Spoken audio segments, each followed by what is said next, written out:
ಸೇವಂತಿಗೆ ಹೂವಿನ ಕೃಷಿಯಲ್ಲಿ ಸಾಂಪ್ರದಾಯಿಕ ವಿಧಾನಗಳೊಂದಿಗೆ ಆಧುನಿಕ ತಂತ್ರಜ್ಞಾನ ಅಳವಡಿಸಿಕೊಂಡು ಕೋಲಾರದ ರೈತರು ಯಶಸ್ಸು ಗಳಿಸುತ್ತಿದ್ದಾರೆ. ನಿರ್ದಿಷ್ಟವಾಗಿ ರಾತ್ರಿಯ ವೇಳೆ ಕೃತಕ ದೀಪಗಳ ನಿರ್ವಹಣೆಯನ್ನು ಅಳವಡಿಸಿಕೊಳ್ಳುವ ಮೂಲಕ ಹೂವಿನ ಇಳುವರಿ ಮತ್ತು ಗುಣಮಟ್ಟವನ್ನು ಹೆಚ್ಚಿಸುತ್ತಿದ್ದಾರೆ.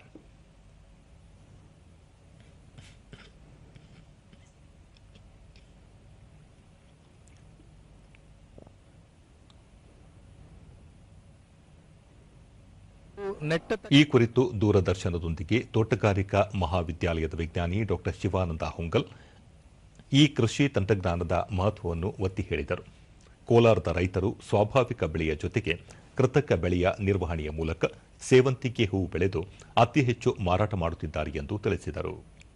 ತಿಂಗಳವರೆಗೂ ನಾಟಿ ಮಾಡಿದ ಮೇಲೆ ಒಂದು ತಿಂಗಳವರೆಗೂ ಏನು ಮಾಡ್ತೀವಿ ಹೇಳಿದ್ರೆ ಆರ್ಟಿಫಿಷಿಯಲ್ ಲೈಟ್ನಿಂಗ್ ಅಂತ ಒಂದು 4 ಅವರ್ ನಾವು 4 ಅವರ್ ಹೆಚ್ಚಿನ ಒಂದು ಲೈಟ್ನ ಆನ್ ಮಾಡಿದಾಗ, ಅಂದರೆ ಕತ್ಲಾದ ತಕ್ಷಣ 4 ಅವರ್ ಹೆಚ್ಚಿಗೆ ಮಾಡಿದಾಗ ಗಿಡಗಳಿಗೆ ಒಂದು ಸಂದೇಶ ಹೋಗ್ತದೆ, ಇದು ಶಾರ್ಟ್ ಡೇ ಅಲ್ಲ, ಇದು ಲಾಂಗ್ ಡೇ ಅಂತ. ಅಂದರೆ ದಿನ ಉದ್ದ ಇದೆ ಅಂತ ಗೊತ್ತಾಗಿ ಅದು ಹೂ ಬಿಡುವ ಪ್ರಕ್ರಿಯೆಯನ್ನು ಮುಂದೂಡ್ತದೆ, ಬರೀ ವೆಜಿಟೇಟಿವ್ ಗ್ರೋತ್ ಆಗ್ತದೆ.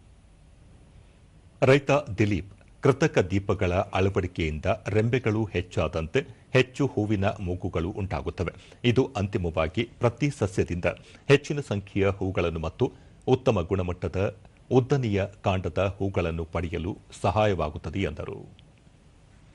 ಅದರಿಂದ ಏನಾಗ್ತದೆ ಅಂದರೆ ಡೆವಲಪ್ಮೆಂಟ್ ಚೆನ್ನಾಗಿ ಬರುತ್ತೆ, ಒಂದು ಪಾಯಿಂಟು. ಮತ್ತು ಎಲ್ಲ ಒಂದು ಯೂನಿಫಾರ್ಮ್ ಇರ್ತದೆ. ಮತ್ತು ಒಂದೇ ಸತಿ ಎಲ್ಲ ಹೂವು ಬಂದು ಒಂದು 4ರಿಂದ 5 ಸತಿ ಇದು ಕಟಿಂಗ್ ಬರ್ತದೆ. ಆವಾಗ ಏನಾದರೂ ಕಾಸು ಇದು ಒಳ್ಳೆ ಬೆಲೆ ಇದ್ದರೆ ಒಳ್ಳೆ ದುಡ್ಡು ಆಗ್ತದೆ. ಅದರಿಂದ ನಾವು ಲೈಟ್ ಕೊಡ್ತೀವಿ. ಮತ್ತೋರ್ವ ರೈತ ಮಂಜುನಾಥ್, ಆಧುನಿಕ ತಂತ್ರಜ್ಞಾನದಿಂದಾಗಿ ಬೇರೆ ಬೇರೆ ರಾಜ್ಯಗಳಿಗೆ ಹೂಗಳನ್ನು ರಫ್ತು ಮಾಡುತ್ತಿದ್ದೇವೆ. ಇದರಿಂದಾಗಿ ರೈತರಿಗೆ ಆದಾಯ ಕೂಡ ಹೆಚ್ಚಾಗಿದೆ ಎಂದು ತಿಳಿಸಿದರು. ಬೇರೆ ಕಡೆ ಹೋಗ್ಬೇಕಂದ್ರೆ ಲೋಡ್ ಆಗ್ಬೇಕಲ್ಲ, ಇಲ್ಲಿ ಕಮ್ಮಿ ಅಂದ್ರೆ ಕಮ್ಮಿ ಕೊಡಕ್ಕಾಗಲ್ಲ, ನಮಗೂ ಲಾಸ್ ಆಗುತ್ತೆ, ನಮಗೂ ಖರ್ಚು ಜಾಸ್ತಿ ಬರುತ್ತೆ. ಈ 1 ಎಕರೆಗೆ 5 ಲಕ್ಷ ಬರುತ್ತೆ, 4 ಎಕರೆಗೆ ಎಷ್ಟು ಲಕ್ಷ ಆಗುತ್ತೆ.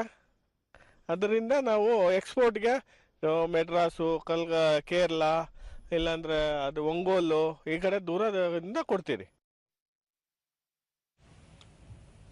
ಮತ್ತೋರ್ವ ರೈತ ಸೀನಪ್ಪ 6 ಎಕರೆಯಲ್ಲಿ ಸೇವಂತಿಗೆ ಹೂ ಬೆಳೆದಿದ್ದು ದಿನಕ್ಕೆ 4 ಗಂಟೆಗಳ ಕಾಲ ಕೃತಕ ಬೆಳಕನ್ನು ನೀಡಲಾಗುತ್ತದೆ.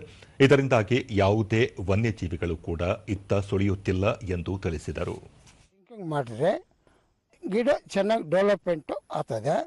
ಆಮೇಲೆ ಪ್ರಾಣಿಗಳು, ಜಿಂಕೆಗಳು, ಹಂದಿಗಳು ಏನು ಬರ್ದಿರ ಲೈಟಿಂಗು ಹಾಕೋದು.